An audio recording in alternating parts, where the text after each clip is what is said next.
Assalamualaikum warahmatullahi wabarakatuh. Apa kabar? Kembali berjumpa dengan saya, Hersu Benarif dari Forum News Network. Partai Nasdem akhirnya bergabung dengan PDIP, menunda pembahasan amandemen konstitusi untuk menghidupkan kembali GBHN atau sekarang yang disebut sebagai pokok-pokok haluan negara atau PPHN.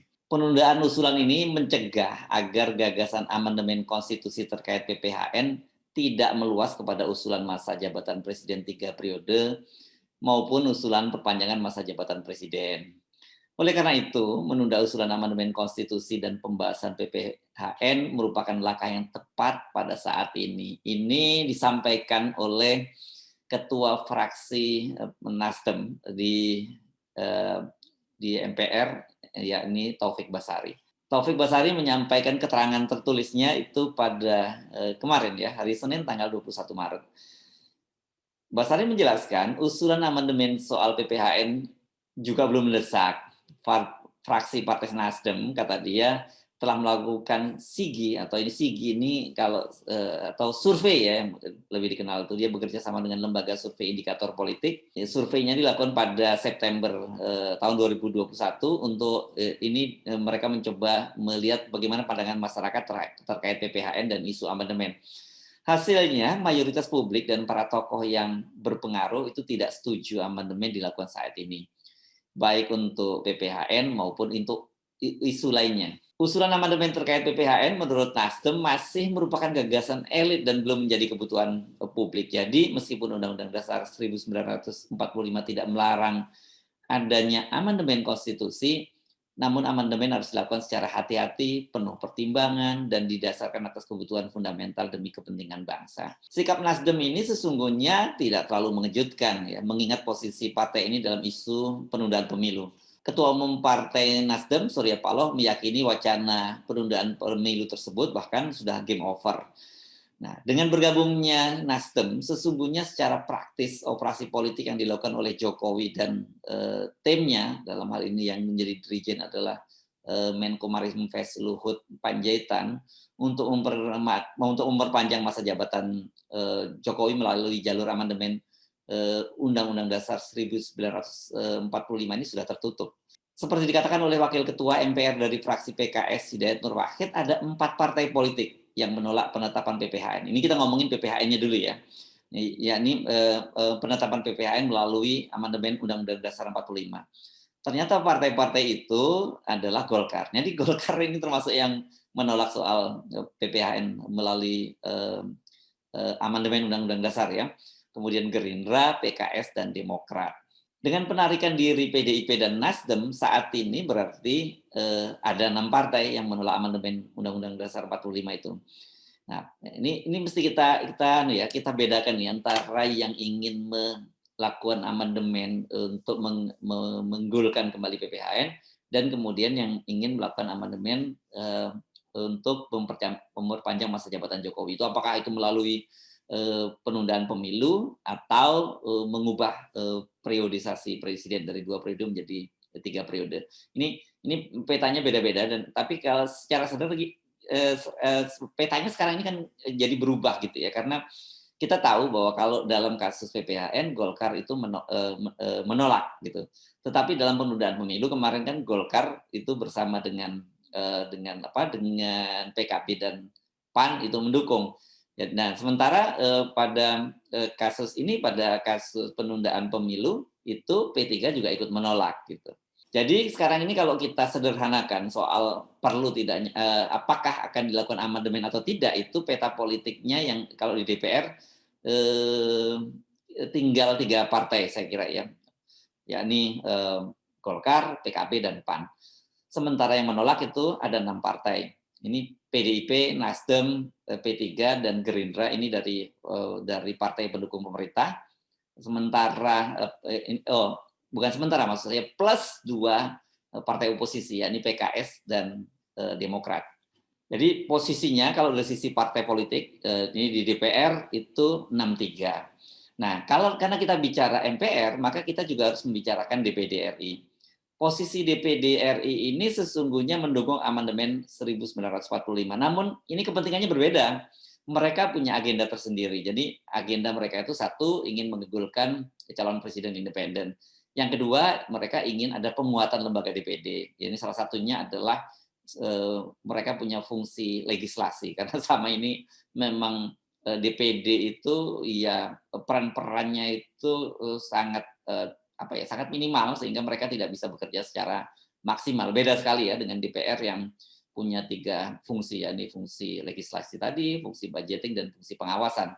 Nah, sementara untuk penundaan pemilu atau perubahan periode masa jabatan presiden itu DPD itu sama dengan partai-partai penentang pemerintah ini. Atau dalam bahasa ketua DPD Lanyala Mataliti itu mereka akan menjadi palang pintu alias menutup rapat-rapat untuk penundaan pemilu maupun memperpanjang masa jabatan, mengubah periode jabatan dari 2 periode ke 3 periode. Tapi kan yang banyak dikhawatirkan orang siapa yang menjamin begitu pintu dilakukan sidang MPR dan kemudian dilakukan pintu amandemen dibuka, ini bisa macam-macam kepentingan masuk di situ. Itu yang kemudian disebut sebagai kotak Pandora dan banyak yang kemudian sejak awal sudah tutup pintunya rapat-rapat saja daripada nanti banyak sekali penumpang gelap gitu dalam bahasa PDIP. Dan PDIP akhirnya yang tadinya ingin membahas PPHN itu memutuskan daripada ada penumpang gelap lebih baik tutup saja rapat-rapat.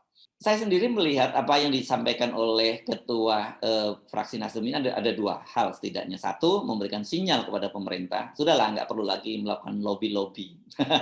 Karena jujur saja memang selama ini apa ya ada semacam keraguan-raguan dari masyarakat terhadap posisi Nasdem dan juga PDIP ini.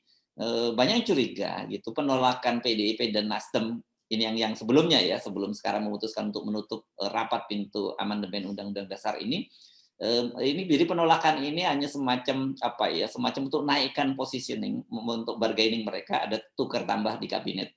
Jadi dengan menolak ini kalau nanti akan ada tawaran untuk menambah kursi di kabinet. Ini kan seperti kita ketahui Presiden Jokowi dikabarkan akan segera melakukan reshuffle kabinet.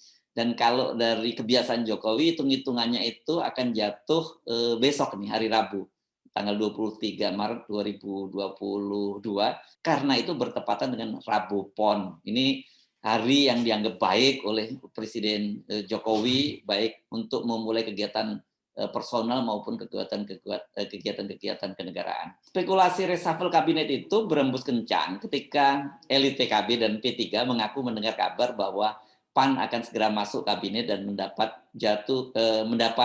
jatah 1 orang menteri plus 1 orang wamen. Ini memang PAN ini sudah cukup lama merapat ke kabinet, tapi sampai sekarang kan belum dapat jatah sama sekali.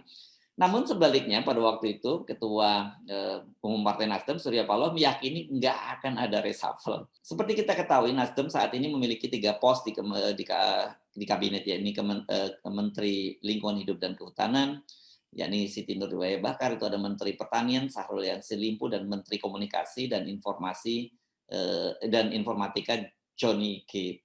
Plate ini. Nggak seperti pada kabinet sebelumnya yang cukup powerful karena mereka waktu itu punya Menteri Perdagangan dan juga pos Jaksa Agung. Sedang PDIP saat ini memiliki menteri terbanyak di kabinet, yakni 5 orang. Mereka adalah menteri atau sekretaris kabinet Pramono Anung, Menkumham Yasona Lawli, kemudian Menpan RB Cahyo Kumolo, Mensos Tri Risma Harini, dan menteri ini yang Anda mungkin jarang sekali dengar namanya dan juga kementeriannya, yakni Menteri Pemberdayaan Perempuan dan Perlindungan Anak I Gusti Ayu Bintang Darmawati. Nah, kita banyak mendengar informasi itu Jokowi dalam beberapa pekan terakhir ini melakukan lobby-lobby politik, terutama terhadap Nasdem dan PDIP yang menentang keras rencana penundaan pemilu. Pada tanggal 10 Maret lalu, Ketua Golkar Erlangga Hartarto dan rombongan menemui Surya Paloh di Nasdem Tower. Ini diduga ini merupakan utusan Presiden Jokowi untuk melakukan lobby-lobby dan pendekatan kepada Surya Paloh. Namun dalam pertemuan tersebut, Surya Paloh tetap kukuh pada pendiriannya dan tetap menolak opsi penundaan. Sementara kepada PDIP, ini kabarnya tawarannya lebih gede, yakni salah satunya ya posisi Puan itu ditawari sebagai wapres dari Jokowi jika ada penundaan pemilu. Dan tawaran itu tampaknya juga ditolak, dan sinyal penolakan itu muncul dari pernyataan Wakil Ketua MPR dari PDIP, yakni Ahmad Basyarah. Dia menyatakan PDIP menarik diri dari pembahasan PPHN di MPR dan menutup pintu soal amandemen konstitusi sampai setelah pemilu 2024. Ini yang dia sebut kemudian karena khawatir adanya penumpang gelap. Soal penundaan pemilu ini kelihatannya PDI bukan kelihatannya, tampaknya ya, tepatnya itu bukan kelihatannya, tampaknya PDIP itu sangat serius karena seperti dikatakan oleh Ketua Bapilu PDIP Bambang Pacul, Bambang Wuryantoro atau dikenal sebagai Bambang Pacul ini langsung Ibu Mega turun gunung dan menginstruksikan bahwa urusan penundaan pemilu ini menjadi urusan ketua umum dan sekjen, yang lain nggak boleh ikut-ikutan. Ini serius sekali ya. Dan akhir sekarang ini kan langkah itu diikuti oleh Nasdem. Apakah Jokowi dan Luhut ini akan menyerah begitu saja? Saya kira ini pertanyaan banyak dari kita, banyak dari Anda dan saya juga. Sebab kan dengan ditutupnya pintu amandemen, upaya memperpanjang masa jabatan Jokowi itu baik melalui penundaan pemilu maupun mengubah periode masa jabatan presiden ini kan sudah praktis tertutup. Ini kalau kita bicara secara konstitusional ya. Artinya secara legal formal Jokowi itu harus mengakhiri masa jabatannya pada tahun 2024. Bila itu yang terjadi, ini Jokowi ini benar-benar seperti apa ya, kapal yang karam gitu, dan dengan membawa banyak sekali persoalan. Jadi dipastikan ini sudah mulai orang berpikir untuk mencari skocinya. Nah, sinyal politik ini dampaknya sangat serius loh. Pertama, ini yang pasti akan segera terjadi adalah ini sinyal kuat bagi koalisi partai politik pendukung pemerintah. Ini sudah pecah ya. Jokowi sudah jadi masa lalu gitu.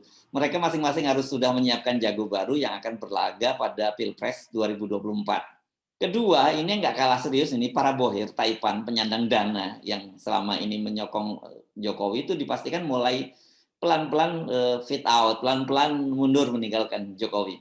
Mereka pasti mulai mencari figur baru, tempat mereka akan menaruh telurnya di keranjang yang aman sampai setidaknya 5 tahun yang akan datang. Ini jangan dianggap bahwa mereka ini orang yang loyal. Oh, mereka tidak loyal.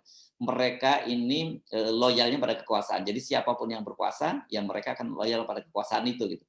Nah, ketika ada jagoan yang selama 2 periode ini mereka dukung, ternyata mereka harus mengakhiri jabatannya, ya mereka mesti mulai siap-siap untuk mencari figur yang baru.